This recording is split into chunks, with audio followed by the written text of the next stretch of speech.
Bref, aujourd'hui, maman est morte. Ou alors c'était hier, j'en sais rien. Je suis allé en car à l'hospice de Marengo pour l'enterrement. Ils m'ont emmené dans une petite morgue au sous-sol où était le cercueil de maman. Ça faisait une éternité que je l'avais pas vu. Il valait mieux que ça reste comme ça. J'ai pas voulu qu'ils ouvrent le cercueil. Pendant que je me recueillais, le concierge de l'hospice est venu me tenir compagnie. Il m'a proposé un café, j'ai dit oui, je l'ai bu. Je lui ai proposé une cigarette, il a dit oui. On a fumé ensemble et on a causé de sa vie. C'était bizarre. J'avais l'impression d'être avec un pote au café du commerce qui a eu un cadavre assis à côté de nous. Ensuite, ils ont fait rentrer tout un tas de vieux dans la pièce pour la veillée funèbre. Il y en avait un qui avait l'air particulièrement triste. Il s'appelait Thomas Pérez. Le directeur m'a dit: Monsieur était très proche de votre mère. J'ai entendu, ils baisaient ensemble comme des gros porcs. Ensuite, on a suivi le corbillard jusqu'au cimetière sous un soleil de plomb. C'était long, chiant, il faisait chaud. Le vieux nous suivait et moi j'arrêtais pas de penser que ce type s'était peut-être tapé ma mère. Tout un tas d'images dégueulasses défilaient dans ma tête. Je me suis rappelé de passer à la pharmacie après acheter des gouttes d'acide sulfurique pour mes yeux. Le lendemain, je suis allé me baigner à la plage. J'ai croisé Marie Cardona, c'était une ancienne collègue de bureau que j'avais eu envie de me serrer, et elle aussi, je crois. Elle était bonne, gentille, bonne, marrante et bonne. On en nageait ensemble, puis on s'est allongé sur une bouée et on s'est caressé, c'était dans la poche. Le soir, on était allé au cinéma voir un film de Fernandel. On s'est marré, je l'ai regardé, elle m'a regardé, on s'est embrassé. En y réfléchissant, je me suis demandé comment on était passé de ça. La conscience, c'est comme une personne qu'on estime. Quand on la trompe une fois, on n'ose plus la regarder en face. C'est beau ce que tu dis. Où as-tu lu ça? Sur un cendrier. À ça. J'ai pas cherché à comprendre. Ensuite, on est allé chez moi et on a baisé. Maman avait été enterrée hier et je flirtais déjà avec cette meuf. J'ai pensé à ma mère qui devait avoir honte de moi, mais aussi à tous mes ancêtres qui devaient être fiers de moi là-haut. Au boulot, mon patron m'a demandé comment j'allais après l'enterrement. Il voulait savoir l'âge qu'avait ma mère, j'en avais pas la moindre idée. C'était comme le genre de moment gênant où t'étais invité à l'anniversaire d'un pote que tu connaissais depuis toujours, que t'osais pas demander son âge, alors t'attendais que le gâteau arrive pour pouvoir compter les bougies. Mais là, y avait pas de gâteau ni de bougies. J'ai dit, la soixantaine, j'avais tellement honte en tant que fils. En rentrant, j'ai croisé mon voisin Salmano qui foutait des coups de canne à son chien, une espèce de vieux clébard tout dégueulasse et miteux. C'était une bestiole qui en avait plus pour très longtemps. Elle était moche, pourrie, usée et inutile, mais il préférait l'avoir plutôt que rien du tout. Je me suis dit, c'est un peu comme la vie en fait. J'étais fatigué, j'avais besoin de dormir. Après, y a mon voisin du dessus qui est venu chez moi. Il s'appelait Raymond Synthèse. Il disait qu'il était magasinier, mais tout le monde dans l'immeuble savait que c'était un proxénète qui faisait faire le tapin aux femmes. Dans son dos, on l'appelait du cul. Il m'a demandé si je voulais être son ami. J'ai fait, il a dit, merci. Apparemment, ça voulait dire oui. Il a commencé à m'expliquer qu'il voulait se venger d'une maîtresse qu'il avait trompée. Lui, il l'avait battu, chassé, et maintenant les frères de la femme le cherchaient pour se venger. Ça faisait même pas 2 minutes qu'on était potes, et j'avais déjà l'impression d'être dans une télé-réalité corse. Il disait qu'il voulait récupérer sa maîtresse et faire semblant de lui avoir pardonné pour pouvoir coucher avec elle et ensuite l'humilier et la battre à nouveau. Il m'a demandé si je pouvais l'aider à lui écrire une lettre. Je lui ai écrit sa lettre, il m'a remercié, il est reparti. J'étais soulagé. 1 minute de plus et il me demandait de tenir la caméra pour tourner un revenge porn avec sa nana. Le lendemain, on est allé se promener avec Marie. Elle m'a demandé: est-ce que tu veux qu'on se marie? J'ai entendu: je veux plus que tu baisses d'autres femmes jusqu'à ta mort. C'était une décision vachement importante qui m'engagerait indéfectiblement pour la vie. J'ai bien réfléchi dans ma tête.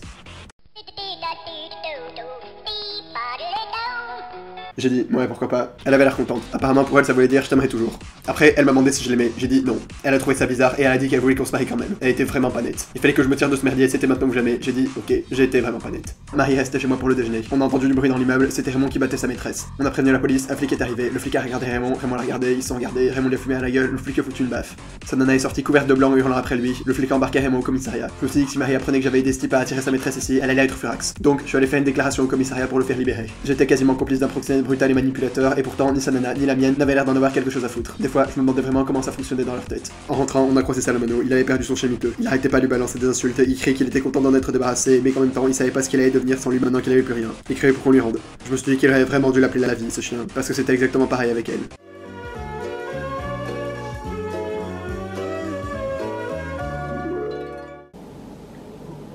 Je suis allé me coucher. Pour me remercier, Raymond m'a proposé d'aller passer une après-midi à la plage pas loin d'Alger avec un pote à lui, maçon et sa femme. J'ai pensé à inviter Marie, même si je me sentais pas très à l'aise d'avoir gagné un week-end à la plage à l'œil grâce à un truand que j'avais aidé à sortir de tôle et qui voulait qu'on soit potes. Mais bon, il faisait beau, l'eau était bonne, on était chill, on s'amusait bien. Mais je jure que si jamais il me sortait un truc du genre les amis c'est magique, j'allais lui en mettre une. On est parti se promener avec Raymond et maçon, puis il y a 3 arabes qui sont arrivés sur la plage. C'était les frères de la maîtresse de Raymond. Ils nous ont dit bonjour, on s'est défendu, ils sont enfuis. J'arrivais vraiment pas à comprendre pourquoi ils nous en voulaient tant. Ça devait être parce que Raymond avait humilié leur sœur, ou alors parce que le système colonialiste oppressif et aliénant dans lequel ils vivaient les considérait comme des citoyens de seconde zone avec des droits au rabais tout en les forçant avec condescendance à travailler leur terre et exploiter leurs richesses pour le compte des colons, générant des frustrations identitaires et un grand ressentiment contre les pieds noirs qui s'incarnent ici dans une histoire de vendetta familiale. Mais ensuite je me suis dit que je réfléchissais trop et que je faisais peut-être un peu trop mon communiste, ça avait certainement rien à voir. Raymond voulait partir à la poursuite des arabes avec son flingue, je me suis dit qu'avec une arme à la main ça allait forcément déraper et il allait faire une connerie, je lui ai dit tu vas faire une connerie, je lui ai pris son flingue. Je suis parti à leur poursuite. Je suis reparti vers les falaises où il s'était enfui, j'en ai retrouvé un. Je l'ai regardé, il m'a regardé, je l'ai regardé, il m'a regardé, le soleil m'a aveuglé, il m'a attaqué, je le tirais dessus 1 fois, 2 fois, 3 fois, 4 fois, 5 fois, il est mort. Je me suis dit que sorti de son contexte, on aurait pu me prendre pour un militant FN pendant la fête de Jeanne d'Arc. Les flics m'ont emmené au commissariat, ils m'ont mis dans une cellule pleine d'arabes. Il y en a un qui m'a demandé t'es là pourquoi toi? Je lui ai dit j'ai tué un arabe.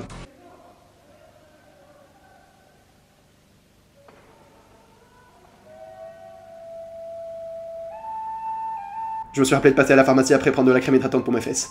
On m'a présenté dans le bureau du juge d'instruction, je lui ai dit tout ce que j'avais fait, il comprenait pas mon acte. Il a sorti un crucifix, il a commencé à me bassiner sur Dieu, le bien, le mal, et sur le fait que je devais repentir sinon sa vie n'aurait pas de sens. Il m'a demandé si je croyais en Dieu, j'ai dit non. Il avait l'air choqué. Je me suis dit que ses examinateurs avaient dû passer un sale moment à son concours d'entrée pour la magistrature. recalé. À la fin de l'instruction, le juge s'est levé et m'a dit « Au revoir, monsieur l'antéchrist ». Il devait être super fier de sa répartie. Je suis sûr que dans sa tête, il était comme ça. J'ai dû attendre 1, 2, 3, 4, 5 putains de mois avant de passer devant un tribunal. Vu la rapidité qu'il mettait pour juger un homicide quelconque, je me demandais combien de temps il mettait avant de faire passer les escrocs, les grands délinquants financiers et les affaires de corruption devant les juges. Ça expliquait vachement de choses en fait. Pendant l'audience, au lieu de se concentrer sur mon acte, ils ont posé des questions aux témoins sur mes rapports avec maman. C'était comme pendant ces séances hyper gênantes chez le psy, où il arrête pas de vous poser des questions qui foutent super mal à l'aise sur votre mère. Je me suis dit heureusement que le procureur m'avait pas interrogé plus que ça, sinon il aurait fini par me demander si j'aimais porter les sous-vêtements de ma mère quand j'étais petit. Pendant tout le procès, le procureur et l'avocat ont bataillé pour savoir si j'aimais vraiment ma mère ou pas, et si j'avais été triste à son enterrement ou pas. On avait complètement zappé le rap que j'avais tué. C'était long, chiant, interminable, il faisait chaud, et j'avais l'impression d'assister au sketch d'un duo comique à un congrès international de psychanalyse freudienne. À un moment, j'ai perdu le fil, j'écoutais plus. J'étais en train de me demander pourquoi est-ce que Freud ramenait toujours tout à la mère en psychanalyse. Ça m'a fait rire, on aurait dit une science bâtie sur un running gag.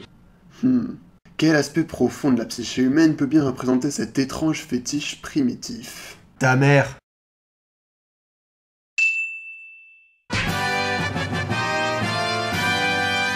Après, c'était au tour du procureur de faire son réquisitoire. Il était totalement exalté et faisait des grands gestes. Il arrêtait pas de dire que j'étais le mal incarné parce que j'avais pas été capable d'aimer ma mère, qu'il fallait purifier la société des gens comme moi, et qu'au nom de la justice et du bien supérieur, je devais être condamné à mort. En même temps, ça se tenait, il avait la tronche de la caricature des colonels nazis dans les mauvais films d'espionnage.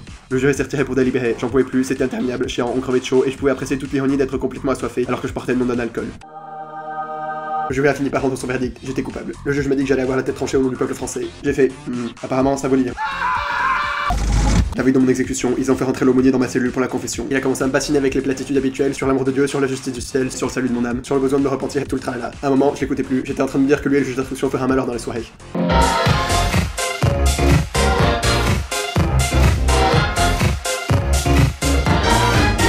L'aumônier m'a demandé si je croyais au paradis, j'ai dit non. Je voulais qu'il me laisse tranquille, mais il voulait pas s'arrêter, il continuait, il me gonflait avec son prêcha, alors j'ai craqué. Je lui dis que ses croyances sur Dieu et sur l'au-delà valaient que dalle, pas plus que la mort d'une mère, celle d'une femme, ou que la chaleur d'une amitié, peu importe avec qui. Je lui ai balancé que la vie n'avait pas de sens, qu'au début on essaie, qu'à la fin on mourait, et qu'entre les deux on faisait des tas de trucs, mais qu'en définitive ça aurait aucune importance après notre disparition. Ça, et encore un paquet de réflexions sur la vie qui finirait probablement en citation pseudo-inspiratrice dans le statut Facebook d'un ado immo en manque d'attention. Les gardes ont fini par rentrer dans la cellule et faire sortir le prêtre. Après mon laïus, il était complètement en état de choc et il comprenait pas ce qu'il était arrivé, moi non plus d'ailleurs. À bien y réfléchir, je crois que j'avais jamais autant parlé de toute ma vie.